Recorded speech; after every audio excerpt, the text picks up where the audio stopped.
Olá a todos. Ronaldo Paiva aqui e hoje, como sugestão de leitura do Evangelho segundo o Espiritismo, capítulo 5, itens 6 a 10, causas anteriores das aflições. Item 6. Mas se há males nesta vida cuja causa primária é o homem, outros há também aos quais, pelo menos na aparência, ele é completamente estranho e que parece atingi-lo como por fatalidade. Tal, por exemplo, a perda de entes queridos e a dos que são o amparo da família. Tais ainda os acidentes que nenhuma previsão poderia impedir, os reveses da fortuna, que frustram todas as precauções aconselhadas pela prudência, os flagelos naturais, as enfermidades de nascença, sobretudo as que tiram a tantos infelizes os meios de ganhar a vida pelo trabalho, as deformidades, a idiotia, o cretinismo e etc. Os que nascem nessas condições certamente nada hão feito na existência atual para merecer, sem compensação, tão triste sorte, que não podiam evitar, que são impotentes para mudar por si mesmo e que os põe à mercê da comiseração pública.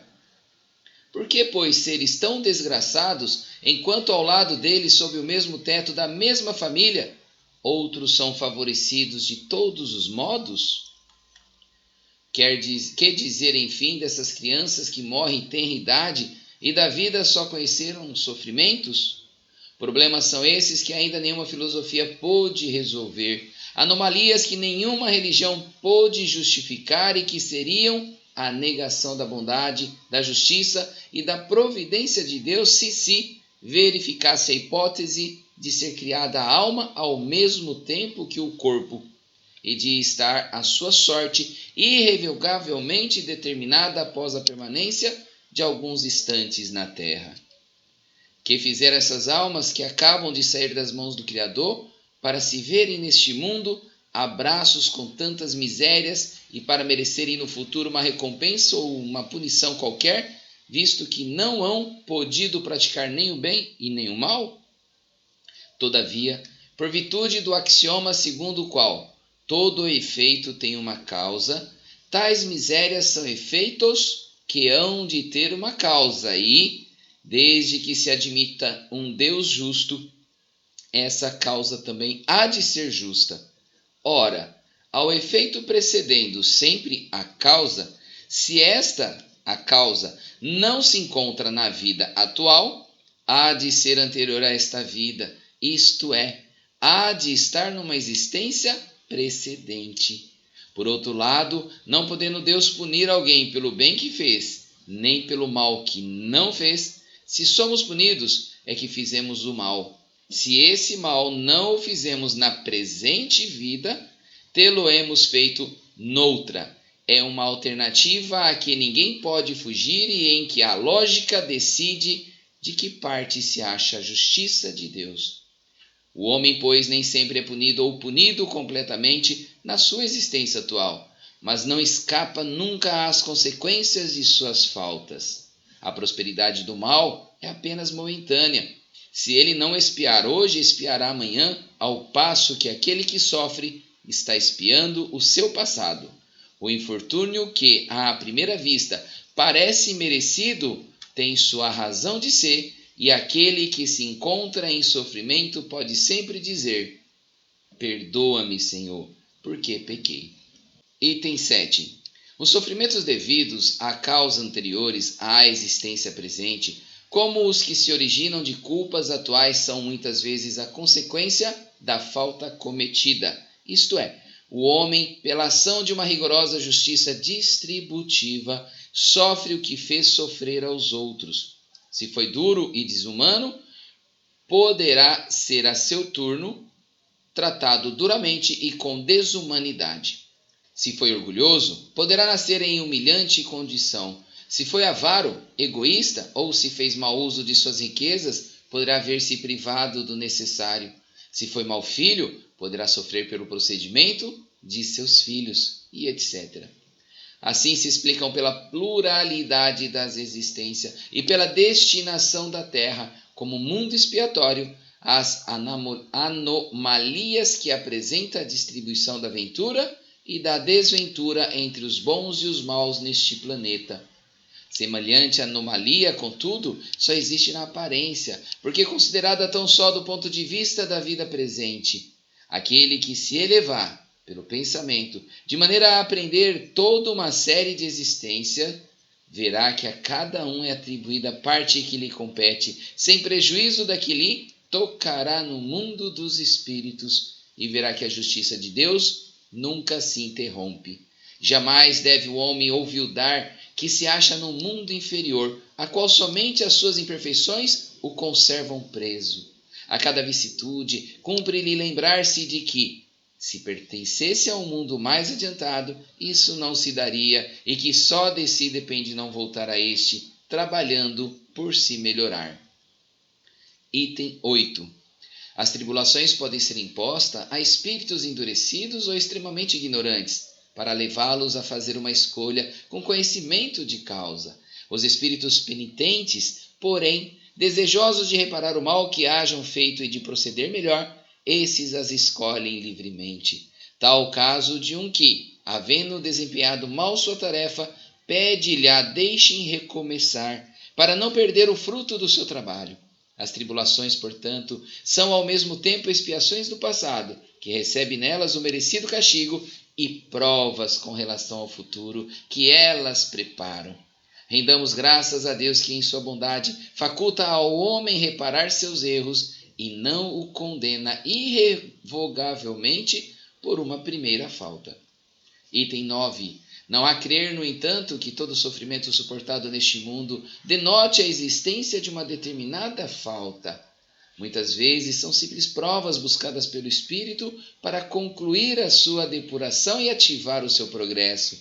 Assim, a expiação serve sempre de prova, mas nem sempre a prova é uma expiação. Provas e expiações, todavia, são sempre sinais de relativa inferioridade, porquanto o que é perfeito não precisa ser provado. Pode, pois, um espírito haver chegado a seu grau de elevação e, nada obstante, desejoso de adiantar-se mais, solicitar uma missão, uma tarefa a executar, pela qual tanto mais recompensado será, se sair vitorioso, quanto mais rude haja sido a luta. Tais são especialmente essas pessoas de instintos naturalmente bons, de alma elevada, de nobres sentimentos inatos, que parece nada de mal haverem trazido de suas precedentes existências e que sofrem, com resignação toda cristã, as maiores dores, somente pedindo a Deus que as possam suportar sem murmurar. Pode-se, ao contrário, considerar como expiações as aflições que provocam queixas e impelem o homem à revolta contra Deus. Sem dúvida, o sofrimento que não provoca queixumes pode ser uma expiação, mas é indício de que foi buscada voluntariamente, antes que imposta, e constitui prova de forte resolução, o que é sinal de progresso. Item 10. Os espíritos não podem aspirar à completa felicidade enquanto não se tenham tornado puros. Qualquer mácula lhes interdita a entrada nos mundos ditosos. São como os passageiros de um navio onde há pestosos, aos quais se veda o acesso à cidade a que aportem, até que se hajam expurgado. Mediante as diversas existências corpóreas é que os espíritos se vão expungindo, pouco a pouco, de suas imperfeições. As provações da vida os fazem adiantar-se, quando bem suportadas. Como expiações, elas apagam as faltas e purificam. São um remédio que limpa as chagas e cura o doente. Quanto mais grave é o mal, tanto mais enérgico deve ser o remédio. Aquele, pois, que muito sofre, deve reconhecer que muito tinha a expiar e deve regozijar-se a ideia de sua próxima cura.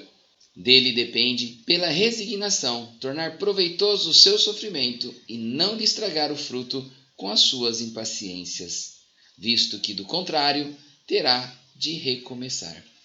Queridos irmãos em Cristo, encerramos aqui a leitura do dia de hoje. Fique agora com os comentários da nossa querida Aline. Até mais, tchau, tchau.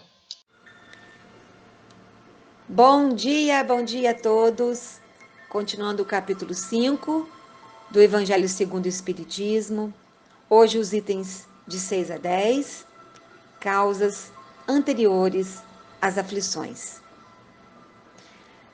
Na leitura desses itens, temos a afirmativa que somos nós responsáveis e únicos por isso, de que as aflições que passamos decorrem de nossas escolhas, nosso livre-arbítrio. Que isso não se dá apenas nessa existência. Temos a compreensão das sucessivas vidas. Então podemos hoje estar resgatando o ontem. Nós já não sabemos que vivemos no mundo de provas e expiações, onde as provas são as benditas oportunidades que Deus nos concede para progredir, e as expiações são acertos de nossas falhas. E essas expiações sempre têm o objetivo de nos auxiliar à reeducação. Então, ao passarmos pelas provas e pelas expiações, decorrem daí as nossas aflições. E as aflições de causas anteriores são, em grande maioria, expiações que vivemos. O que acontece, em muitos casos, é a visão limitada que temos, porque só enxergamos essa existência. Só temos a visão da matéria, desta oportunidade, como se fosse a única, e não expandimos as nossas mentes para o real mundo. Sendo que essa existência temos a certeza de que um dia vamos partir.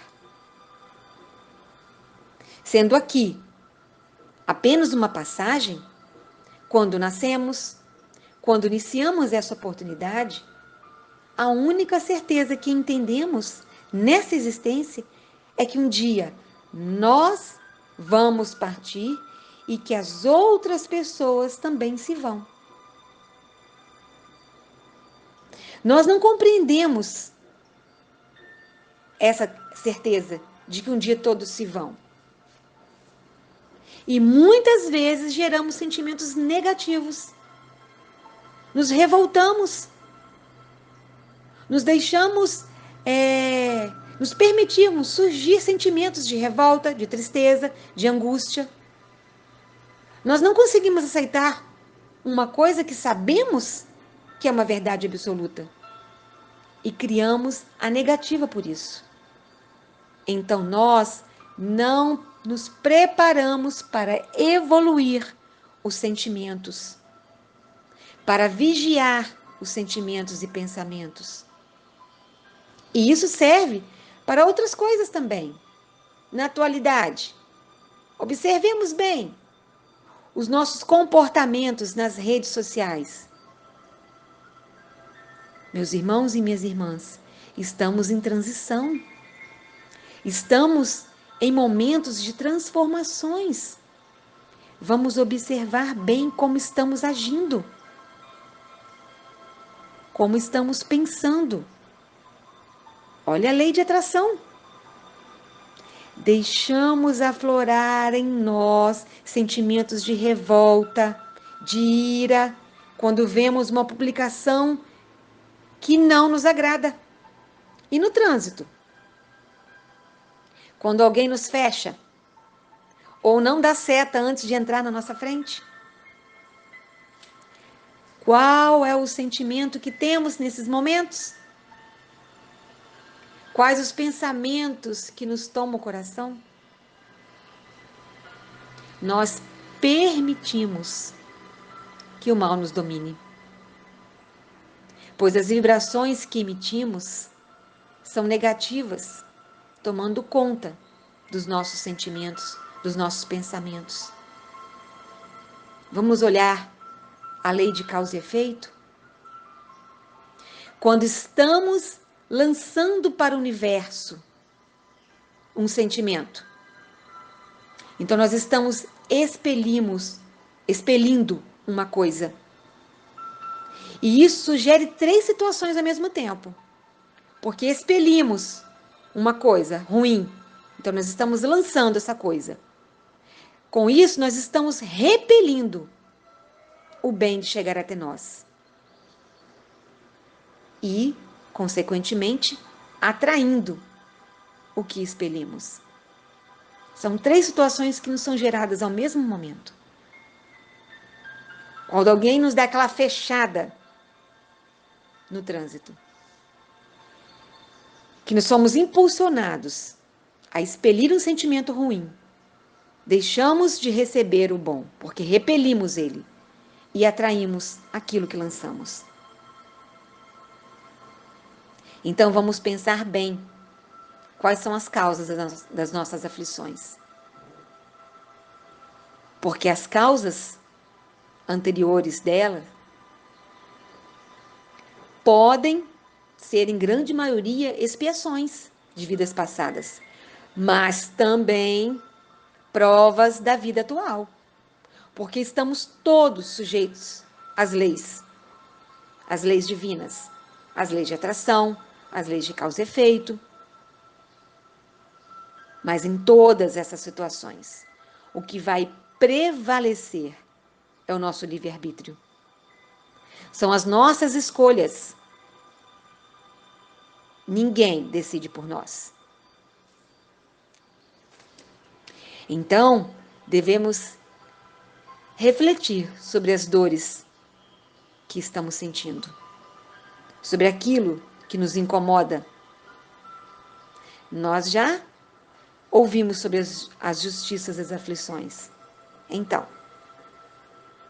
Então, decorre que todas as dores e todas as alegrias são resultados de nossos livre-arbítrios, de nossas escolhas.